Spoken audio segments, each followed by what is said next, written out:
जय श्री राधे कृष्ण। आप सभी का आपके अपने YouTube channel VK Mishra present में बहुत बहुत स्वागत है। आइए आज आप सब सुनेंगे कार्तिक मास महात्म्य कथा में 21वें अध्याय की कथा। अब तक आपने पिछले अध्यायों का कथा श्रवण नहीं किया हो तो चैनल पे वीडियो अपलोड है, आप वहां से जाकर के कथा को श्रवण कर सकते हैं।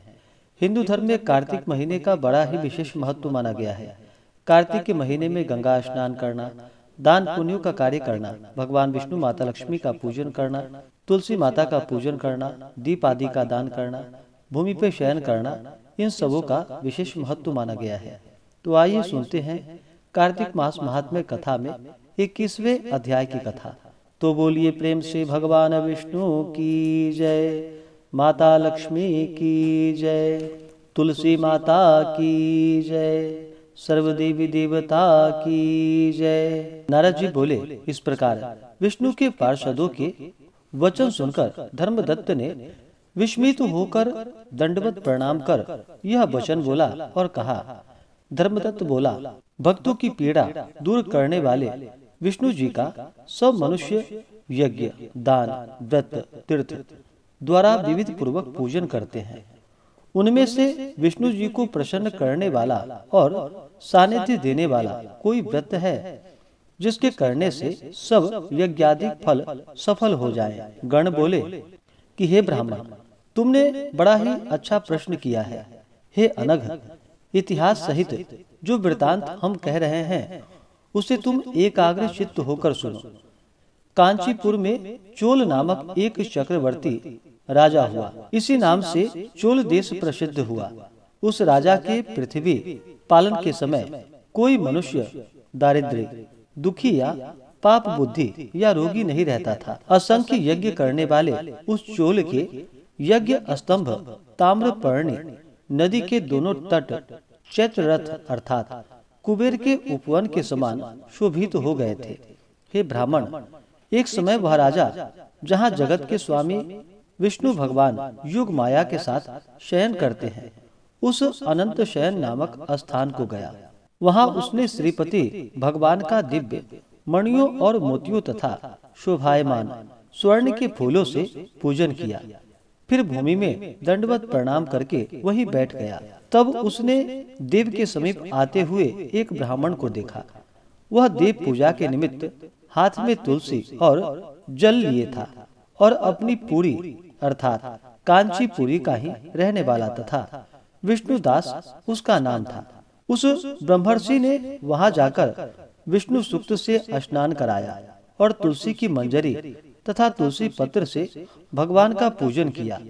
उस ब्राह्मण की तुलसी पूजा से पहले की हुई अपनी रत्नों की पूजा ढकी देखकर राजा ने क्रोधित होकर कहा। चोल बोला, यहाँ माणिक्य और स्वर्ण से की हुई मेरी पूजा को तुमने तुलसी दल से क्यों आच्छादित कर दिया, अर्थात क्यों तुमने ढक दिया? तू विष्णु की भक्ति को नहीं जानने वाला ढोंगी है, यह मैं जानता हूँ। तूने अति शोभाय युक्त मेरी पूजा ढक दी है। और फिर उसने भी चोल राजा के गौरव को न मानकर कहा। विष्णुदास बोला कि हे राजा, तुम भक्ति को नहीं जानते, राज लक्ष्मी से गर्वित हो रहे हो। तुमने कितना विष्णु व्रत किया है सो कहो। गण बोले, उस ब्राह्मण के वचन को सुनकर वह नृपश्रेष्ठ हंसकर विष्णुदास से गर्वयुक्त वचन बोला। राजा बोला कि हे ब्राह्मण, यदि तू विष्णु भक्ति से अति गर्वित है तो मुझ दरिद्री और निर्धन की भक्ति ही कितनी है। विष्णु को संतुष्ट करने वाले यज्ञ दान तूने किए, और हे ब्राह्मण, तूने कहीं देवालय भी नहीं बनवाया, तब तुझे यह भक्ति का घमंड क्यों है? हे ब्राह्मण, इस समय सब ब्राह्मण मेरा वचन सुने। अब तुम सब देखो कि यह ब्राह्मण अथवा मैं विष्णु के साक्षात्कार को प्राप्त होऊंगा। हे ब्राह्मणों, तब तुम सब हम दोनों की भक्ति को जानोगे। गण बोले। ऐसा कहकर राजा अपने राजभवन को चला गया और मुदगल ऋषि को आचार्य बनाकर विष्णु संबंधी यज्ञ आरंभ कर दिया। वह यज्ञ कैसा था कि जिसमें ऋषियों के समूह स्थित थे, जिसमें बहुत सा अन्न, बहुत सी दक्षिणा और संपत्ति विद्यमान थी। अन्न व्रत को उन्होंने पहले गया क्षेत्र में किया था। उधर व्रती विष्णुदास भी विष्णु जी को संतुष्ट करने वाले नियमों को करने लगा। उस समय वह वहां दिवालय में स्थित रहा। माघ और कार्तिक का व्रत तथा भली भांति तुलसी के व्रत का पालन और एकादशी के दिन द्वादशाक्षर मंत्र से हरि का जप, इन सब को वह विधिवत करने लगा। षोडश उपचार और गीत नृत्य आदि मंगल गान करके उसने नित्य विष्णु जी की पूजा और उपयुक्त व्रतों को किया। उसने भोजन और शयन करते समय भी सदा विष्णु भगवान का ही स्मरण किया और समद्रष्टा होकर सब प्राणियों में स्थित विष्णु भगवान को ही देखा। उसने विष्णु जी की प्रसन्नता के निमित्त माघ तथा कार्तिक के विषय नियमों का पालन तथा उद्यापन भी किया।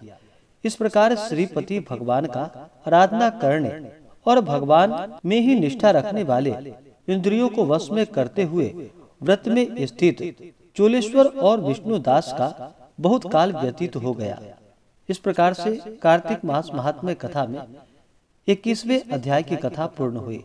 आगे के अध्यायों को सुनने के लिए चैनल पे अगर आप नए हैं तो चैनल को लाल बटन दबा करके सब्सक्राइब करें, साथ में बेल आइकन घंटी दबाएं ताकि वीडियो का नोटिफिकेशन आपको समय से मिलता रहे। तो बोलिए प्रेम से भगवान विष्णु की जय, माता लक्ष्मी की जय, तुलसी माता की जय, सर्व देवी देवता की जय। तो आशा करता हूँ कि यह जानकारी आपको अच्छा लगा हो। ऐसे ही ज्ञानवर्धक जानकारियाँ प्राप्त करने के लिए चैनल पे अगर आप नए हैं तो चैनल को लाल बटन दबा करके सब्सक्राइब करें, साथ में बेल आइकन घंटी दबाएं ताकि वीडियो का नोटिफिकेशन आपको समय से मिलता रहे। वीडियो को लाइक करें, शेयर करें। सुखी रहें और स्वस्थ रहें। जय श्री राधे कृष्ण। धन्यवाद।